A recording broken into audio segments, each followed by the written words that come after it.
보통 정부에서는요, 그 외교나 국방에 아주 중요한 문제들을 비밀로 분류를 합니다. 그래서 일반인들에게는 공개하지 않죠.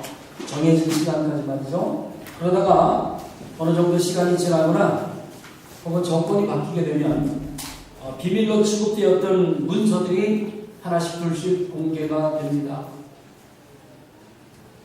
이번에도 어저께도 한국에서 어떤 문서가 공개되어서 정치적으로 이용을 했다라는 말을 들었습니다. 이런 식으로 이 공개되는 정부의 비밀들은 우리가 알지 못하던 과거에 대한 진실을 말해주는 겁니다. 우리가 성경에 보면 예수님 오신 이후로 신약시대의 가장 유명한 인물이라면 누구를 꼽으시겠습니까? 예, 그렇습니다. 아마 사도 바울입니다. 예. 사도 바울만큼 신약 성경에 유명한 인물도 없습니다. 27권 중에 13권을 지필한 아주 위대한 사도입니다. 바울이 이렇게 유명하게 된 이유는 다른 데 있지 않아요. 그가 알고 있었던 비밀을 사람들에게 말이죠, 더하거나 빼지 아니하고 모두 다 털어놓았기 때문에 그가 유명해진 겁니다. 사도 바울이 사람들에게 모두 다 털어놓은 그런 비밀이 무엇이냐는 거죠. 자기 혼자 감추고 자기 혼자만 아는 것이 아니라 그 비밀을 다 털어서 사람들에게 알려준 비밀이 무엇일까? 뭘까요? 잘 모르겠습니까? 그렇습니다. 예수 그리스도에 관한 비밀이죠. 그 진실입니다. 예수가 누구시냐? 예수가 이 땅에 왜 오셔야만 했느냐? 그 비밀을 사도 바울이 다 내놓았기 때문에 사도 바울은 위대한 사도라고 이야기합니다. 사도 바울이 에베소를 쓸 당시에 자유로운 몸이 아니었어요. 감옥에 갇혀있을 때였습니다. 그러나 사도 바울은 복음을 위해서 자신이 감옥에 갇혀있는 것을 너무나 잘 그것을 창피하거나 그렇게 여기지 아니하고 자랑스럽게 생각했다는 거예요. 그럼 왜 이렇게 자신을 자랑스럽게 생각했을까요? 감옥에 갇혀있는 신세에 무엇인지 모르지만 잘못됐으니 감옥에 들어가지 않았겠느냐 말이죠. 그럼에도 불구하고 그가 감옥에서조차도 자랑한 이유가 무엇일까? 그것은 바로 예수 그리스도라고 하는 분을, 그분에 대한 진실을 그가 알고 있었고, 그리고 그분에 대해서 수많은 사람들에게 그 진실을 다 털어놓았기 때문에 그가 늘 기쁜 마음으로 살아갈 수 있었어요. 힘들고 어렵고 견디기 어려운 그 감옥 속에서도 그가 기뻐할 수 있었던 일은 바로 이 이유였던 거죠. 오늘 1절 보겠습니다. 이러함으로 그리스도 예수의 일로 너의 이방을 위하여 갇힌 자 된 나 바울이 말하거니와, 바울은 지금 죄수라고 하는 불명예스러운 신분으로 로마 감옥에 갇혀 있습니다. 그럼에도 불구하고 사도 바울은 자신이 치욕스러운 죄인이라고 여기지 않아요. 그렇게 생각하지 않아요. 도리어 뭐예요? 그리스도의 복음을 위한 명예로운 투사로 여기고 있는 거예요. 너무나도 당당한 사도 바울의 모습을 우리가 발견합니다. 저와 여러분들도 그리스도를 섬기는 일로 인해서 혹시 세상 사람들의 비방이나 조롱을 받거나 혹은 물질적인 손해를 본다고 할지라도 이를 감사하면서 하나님께 영광 돌리는 신앙인들이 되어야 할 겁니다. 세상을 원망하거나 자신을 원망해서는 안 됩니다. 사도 바울이 오늘 여기서 말하는데 그리스도 예수의 일이라고 이야기합니다. 그 무슨 소리겠습니까? 그리스도 예수의 일은 사실 사람들에게는 어마어마한 일이었어요. 사실 당시 사람들은 그리스도에 대해서 전혀 알지 못했거든요. 그 숨겨진 비밀을 알지 못했어요. 사람들에게는 눈에 보이는 것이 전부였습니다. 그래서 눈에 보이지 않는 전지전능하신 하나님 알지 못했던 거죠. 그뿐만이 아니라 하나님만 모르는 것이 아니라 하나님의 아들에 대한 이 어마어마한 비밀 전혀 알지 못했어요. 사람들에게 감추어진 가장 위대한 비밀 중에 비밀은 바로 하나님의 아들에 대한 비밀. 우리 기독교의 모든 본질을 말이죠, 이 하나님의 아들을 아는 데 있습니다. 하나님의 아들을 알지 못하고 기독교인이라고 얘기하면 안 돼요. 그분을 모르고 나를 안다라고 큰 소리치는 것은 매우 어리석은 일이에요. 세상의 모든 다른 종교들은 말이죠, 모두 인간 자신을 알려고 하는 종교들입니다. 내가 누구냐? 그러나 우리 기독교는 우리들의 지적 수준으로는 도저히 상상할 수 없는 엄청나게 크신 하나님의 아들을 아는 것이에요. 이것이 우리들에게 비밀 중에 비밀입니다. 이 비밀 중에 비밀이신 하나님의 아들이 우리의 죄를 위해서 이 땅에 인간의 몸을 입고 오신 거예요. 그분은 우리의 죄를 책임져 주시고 십자가에서 우리 죄를 대신해서 피 흘려 죽으신 거예요. 사실 우리는 예수 그리스도의 십자가, 이것이 어떻게 우리 죄인들에게 구원의 길이 되는지 전혀 알지 못했습니다. 예수가 왜 이 땅에 오셔야만 했는지, 왜 십자가에서 죽으셔야만 했는지, 그리고 그 길이 구원의 길이라는 사실 전혀 몰랐어요. 그러나 분명한 것은 우리가 예수 그리스도의 이름을 믿기만 하면 구원을 받는다는 사실이에요. 그분이 나를 위해 십자가에서 피 흘려 죽으심을 믿기만 하면 우리는 영생을 얻는다는 사실이죠. 사도 바울은 이 비밀을 이방인들에게 다 알려주다가 지금 감옥에 갇힌 거죠. 이방인들에게는 이것이 철저하게 비밀에 붙여져 있었습니다. 그랬던 비밀이 사도 바울을 통해서 하나씩 둘씩 드러나기 시작했습니다. 사도 바울은 하나님의 아들이 이 땅에 인간의 몸을 입고 오셨고 우리 죄인들을 위해 십자가에 죽으셨고 성경에 약속한 대로 3일 만에 다시 살아나셨고 하늘에 오르사 하나님 우편에 앉으셔서 세상의 통치권을 다 주게 되셨다라는 이 사실을 이방인들에게 다 드러내 보여주었던 거예요. 2절 보겠습니다. 너희를 위하여 내게 주신 하나님의 그 은혜의 경륜을 너희가 들었을 터이다. 사실 사도 바울은 다메섹으로 내려가는 도중에 예수님을 만났는데 그 예수님을 만나기 이전까지는 이 위대한 하나님의 아들에 대해서 전혀 알지 못했어요. 알았다고 할지라도 아마 정반대로 알았을 거예요. 예수는 시시한 목사의 아들, 목수의 아들 출신이고, 그리고 기적을 통해서 다른 사람들을 미혹시키는 사람이고, 스스로 하나님의 아들이라고 말하는 신성 모독하는 죄인이다. 그래서 십자가에 못 박혀 죽는 것이 당연하다. 그렇게만 알고 있었어요. 그렇기 때문에 그를 따르며 주동하는 사람들을 잡아 죽이거나 혹은 그들을 핍박하는 것은 자신이 정말 잘하는 일이다라고 생각한 사람이었어요. 오늘 2절 말씀에 보면 은혜의 경륜이라는 말씀인데, 이 경륜이라는 말이 도대체 무슨 말이냐? 읽기는 읽는데 한글이니까 읽는데 도대체 이 뜻이 무엇인지 잘 알 수가 없습니다. 이렇게 생각하시면 됩니다. 사도 바울이 한때는 말이죠, 예수 믿는 사람들을 잡아 죽이고 교회를 핍박했던 사람이잖아요. 그러니까 개인적으로 볼 때는 자신은 도저히 이 사도라고 하는 직분을 감당할 수 없는 사람이었다. 그럼에도 불구하고 하나님께서 자기를 하나님의 도구로 삼으셨다는 거예요. 그게 하나님의 은혜의 경륜이라는 거죠. 도무지 나는 감당할 수 없는 사람인데도 불구하고 나를 불러주셔서 하나님의 도구로 사용했다. 그것이 은혜의 경륜이라고 이야기하는 겁니다. 즉 하나님의 풍성하신 구원의 은혜를 이스라엘뿐만 아니라 하나님의 백성뿐만 아니라 하나님의 선택한 민족뿐만 아니라 전혀 상관없다라고 생각했던 이방인들에게까지 전하기 위해서 나 같은 죄인을 선택하셔서 하나님의 사역자로 삼으신 은혜로운 그 계획, 그것이 바로 은혜의 경륜이라고 사도 바울은 고백한 겁니다.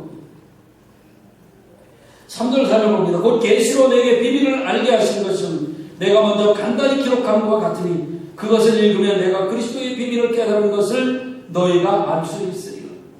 사도 바울은 하나님의 계시를 지금 뭐라고 말하냐면 비밀이라고 얘기합니다. 비밀이라는 것은 뭐예요?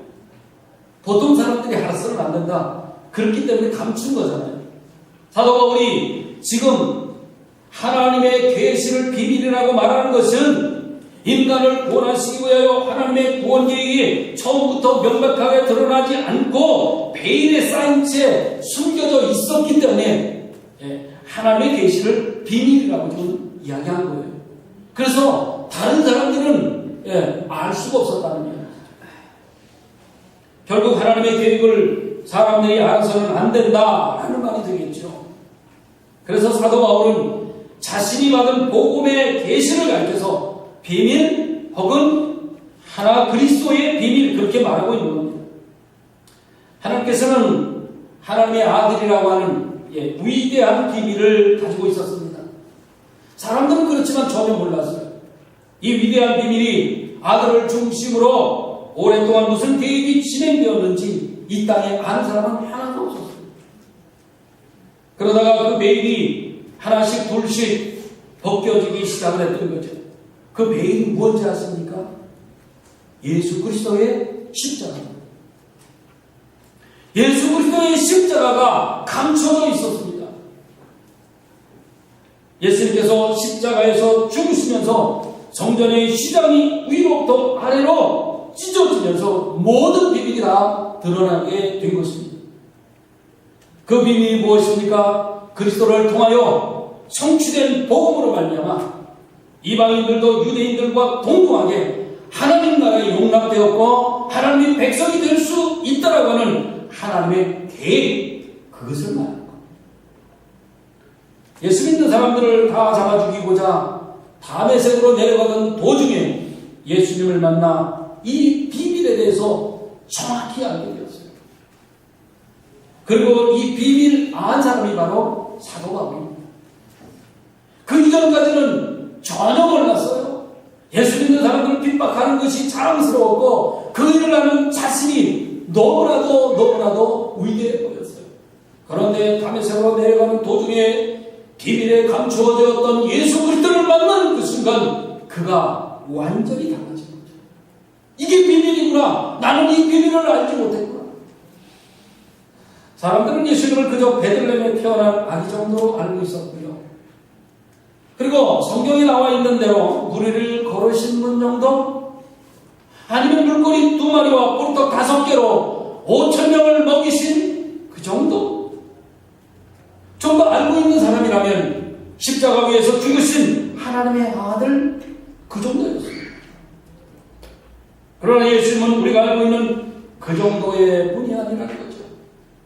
우리가 알고 있는 그 위대한 그 정도보다는 엄청나게 놀랍고 크신 분이시고 그 능력이 무한하신 하나님이셨어요.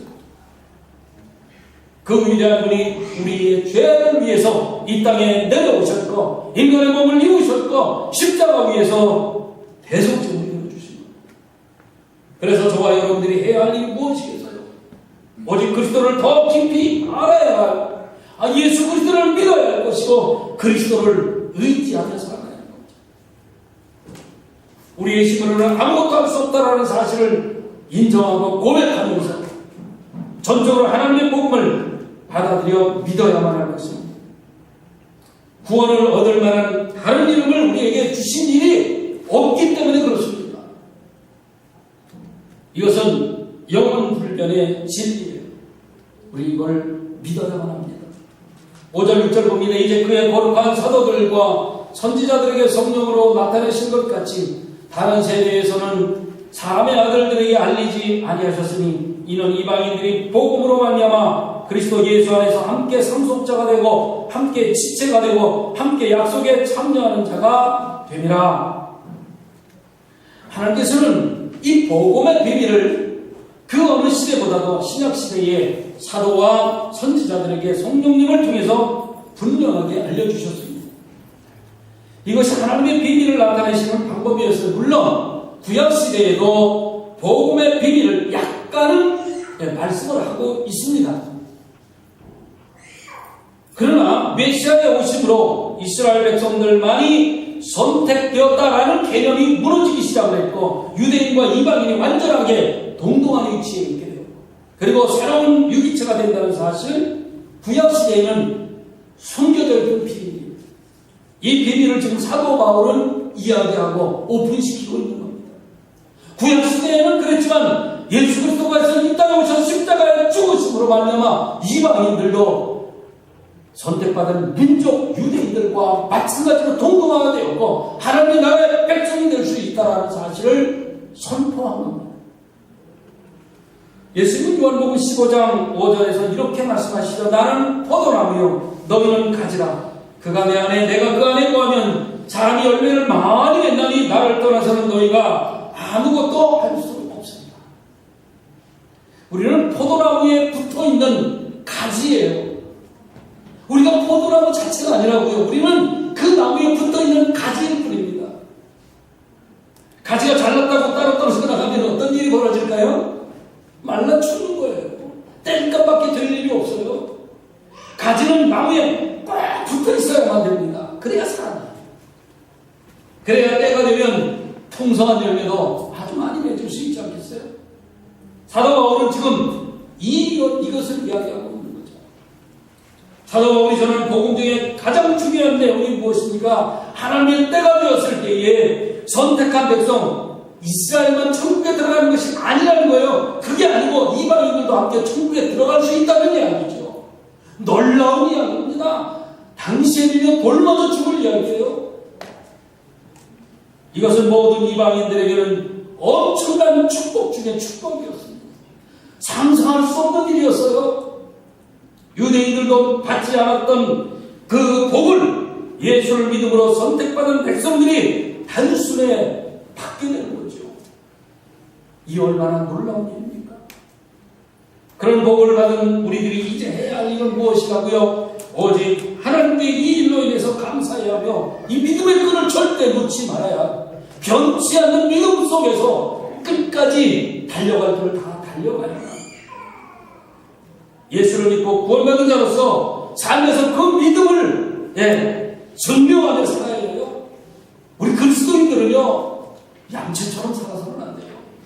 하나님은 그걸 기뻐하지 않으세요. 신실하고 진실되게 살기를 원하세요.